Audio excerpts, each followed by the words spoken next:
Ако обичате паста, това ще ви съсипе живота по най-вкусния начин. А съставките са в описанието. Ако и вие обичате бързи и уютни рецепти, харесайте видеото и последвайте това фуди. Започваме с приготвянето на бърз маринара сос. Запържваме чесъна за около минута, докато започне да ухае. Добавяме доматите, сол, пипер и малко захар. Оставяме да покъкри и накрая добавяме пресен босилек. Следва плънката. Смесваме крема сирене, яйце, настъргваме малко от любимите кашкавали и сирена, добавяме магданоз, сол и пипер на вкус. Разбъркваме до гладка кремообразна смес. Тук вече става опасно, защото тази смес е вкусна дори преди да е сготвена.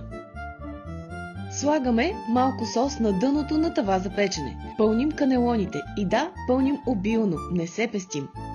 Подреждаме пълнената паста в тавата, след което я заливаме с останалия сос. Добавяме моцарела, кашкавал и още малко от избраните сирена, защото, защо не? Завършваме с пармезан. Печем в предварително загрята фурна за около 30 минути до златиста апетитна коричка. И ето ги, кремообразни, супер сочни и много вкусни. Единственият проблем трябва да изчакаме да изстинат, което почти никога не се случва.